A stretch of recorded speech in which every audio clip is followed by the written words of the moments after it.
Hey everybody, Zachary Levi here in downtown San Diego at Comic-Con, more specifically at Nerd HQ, which is the epicenter of all things Tomb Raider. The anticipation is building as the team from Crystal Dynamics continues to say that this could be the game of their careers. Today we're going to dig a little bit deeper into the story with some of the key writers and designers who are brave enough to tackle the origin stories of Lara Croft. These are the final hours of Tomb Raider.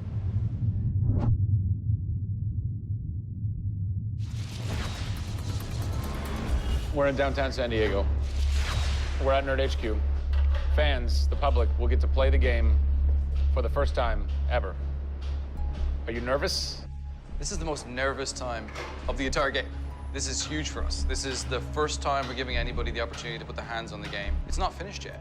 It's hard to send it out into the world like that. It's a little young, it's a little fresh. When you put it in the public's hands, you're getting a very raw, unfiltered, like, hey, this is what we love and this is what we don't. You'll start to read about it now. You'll start to see it online. You'll start to get people's perspectives. We're making sure that we make it the best thing that we can for the fans, and these are the fans. Why make an origin story? You could just kind of continue with the Lara Croft Tomb Raider saga, but you didn't. Why? We didn't start with the idea of doing an origin story, actually. We started with the idea of doing something fresh. There haven't been very many games that have the opportunity to go back and tell the true origin story. There is very few games like this. In the history of the Tomb Raider franchise, there has not been a female lead writer until now, Rhianna Pratchett. For me, I didn't think of it like we needed a female writer to do that. Rhianna just nailed it. Rhianna Pratchett. Yep. Does it take a woman to know a woman? It probably helps, but I don't kind of think about it as much as everyone else does. So I tend to think of myself as being a writer first. There is some of me in her, absolutely. She's very bookish, she's very in her head. I went to public school, I actually learned archery. Camilla did as well, I heard. We bring up our ladies properly. And I genuinely studied Egyptology. I wanted to be an Egyptologist. No way. You know, I've always been a huge fan of kick-ass females. I mean, I grew up on Terminator and Aliens. Yeah. You know, fighting aliens in the future. I thought that was what girls did. It's great to be here at Comic-Con. This is my first time. People are really responding to this kind of new Lara. The fans have been great. They've been very supportive. I want to kind of live up to their expectations. I grew up going to fantasy and science fiction conventions.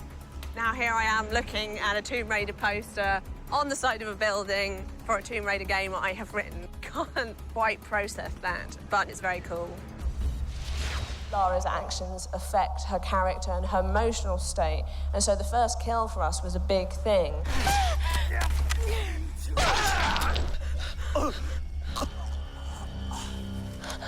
It's not comfortable to watch, and it shouldn't be.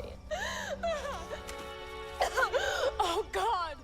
And it is about picking yourself up, despite the fact that you're scared. You can't have bravery without fear. In video games, you're kind of tweaking all the way down to delivery.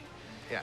Blessing or curse. Games development can be quite harsh on narrative. You know, you can lose levels or characters. You have to be amazingly flexible. When is the script finally finished?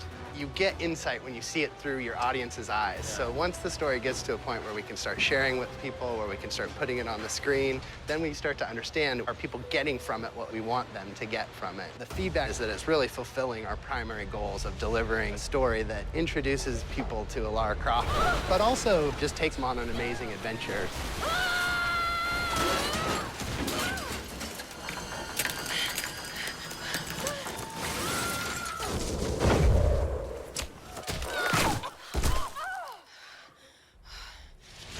John Stafford, you're kind of the dialogue. Typist, word monkey. The words that you've been speaking for so long Yes. are from this everything man. that I've been through that's been extremely emotionally draining and painful, I have him to blame for. So we'll have words later about it. What were the challenges stepping into the heart and mind of a character like Lara Croft, who we've known for quite some time? Yes. Players' expectation is... You want to just jump right in, guns blazing? Controller, I'm awesome. I'm awesome. We want that. That's what video games basically allow gamers right? to feel. I am awesome.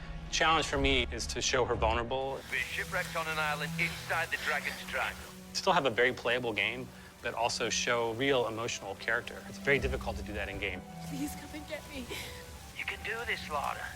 When you have really extreme circumstances, you have really extreme emotions. What the hell? It's all about her survival. She's basically willing to do whatever it takes. There's people trying to kill you. You know, things are really extreme. Listen, I'm gonna get you out of there. I promise. I promise. I didn't want any lines to sound gamey. There was a good collaboration of making sure that really that didn't happen. That's very difficult writing. You know, how do you write a line that isn't just like, I should go there? Yeah. Yeah. Yeah. You know, I mean, that's... I bet there's something hidden in that crate.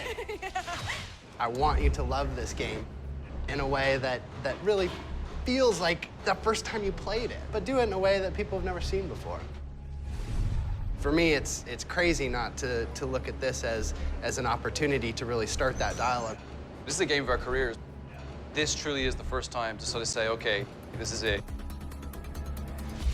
Well, now that we know a bit more about what it takes to reimagine an icon from the ground up, we're headed east to go behind the sounds of Lara's journey, a journey that is heightened and shaped by cinematic score and sound design. I hope to see you on the next episode when we talk to who's behind what we're hearing in Tomb Raider.